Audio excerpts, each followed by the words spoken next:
Oke,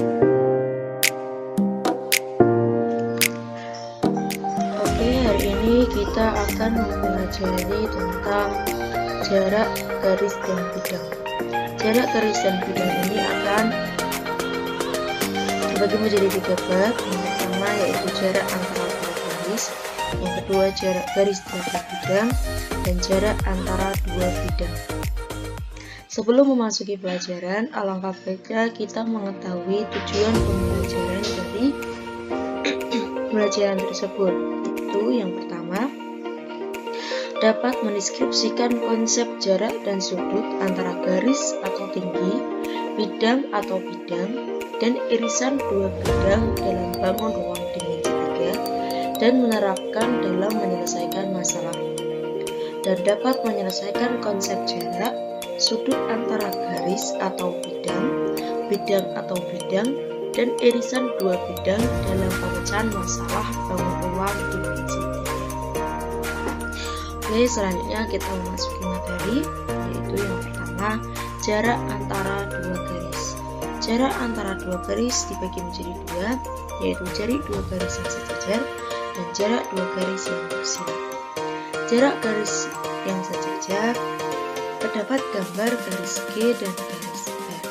Untuk mengetahui jarak antara garis G dan garis H, kita perlu menarik garis dari titik P ke titik F. Maka K adalah jarak antara garis G dan garis H. Yang kedua yaitu dua garis yang bersilang. Dua garis dikatakan saling bersilang jika kedua garis tersebut tidak sejajar dan terletak pada dua bidang yang berbeda, seperti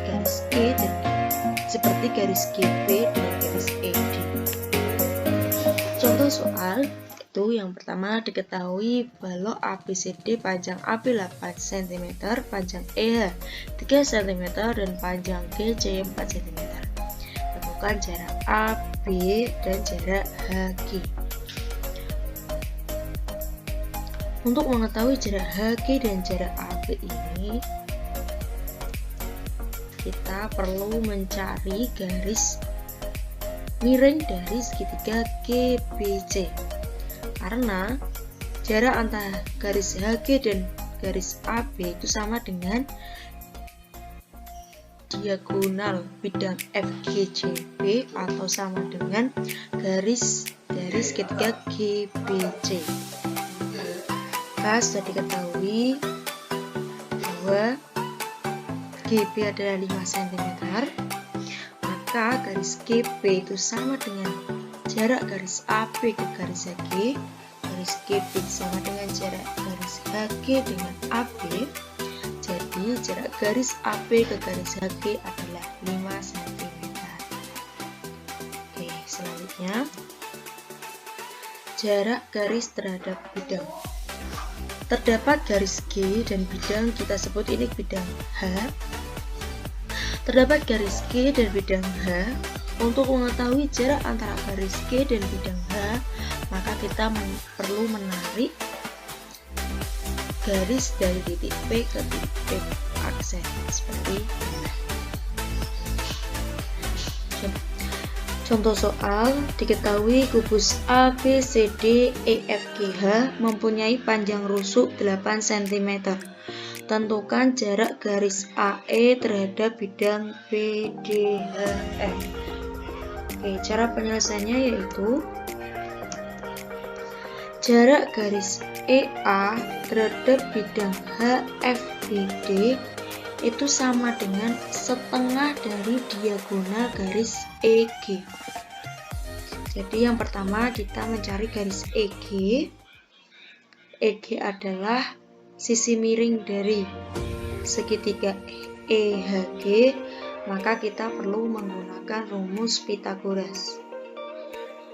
EG sama dengan, di sini rusuknya 8 cm, yaitu 8 kuadrat ditambah 8 kuadrat sama dengan akar 64 ditambah 64 sama dengan akar 128 sama dengan akar 8 akar 2. Jadi jarak garis EA terhadap bidang HFBD adalah setengah dari 8 akar 2, yaitu 4 akar 2 cm. Selanjutnya, ini adalah jarak antara dua bidang. Terdapat bidang A dan bidang B. Untuk mengetahui jarak antara bidang A dan bidang B, maka kita perlu menarik garis dari titik A terhadap titik B. Seperti ini. Contoh soal. Diketahui dengan panjang 15 cm, lebar 7 cm, dan tinggi 5 cm, jarak antara bidang PTRS dan bidang TU adalah, kita perlu bantuan garis diagonal seperti ini untuk mengetahui jarak antara dua bidang. Jika sudah seperti ini, kita bisa menarik garis antara dua bidang. Oke. Titik T adalah jarak antara bidang TUPW dengan PTRS. Jarak tinggi T, garis T itu sama dengan tinggi balok. Tinggi balok itu adalah 5 cm. Maka jarak antara bidang PQRS dengan bidang TUVW adalah 5 cm. Oke, selanjutnya ibu ingin kalian membuat kelompok yang terdiri dari 3 sampai 4 siswa. Dari kelompok tersebut, ibu ingin kalian mendiskusikan soal-soal di bawah ini. Dikerjakan secara kelompok, diskusi melalui grup ya. Lalu nanti dikirimkan ke grup ibu. Jadi nanti kalian buat grup kecil-kecil buat kalian berkelompok.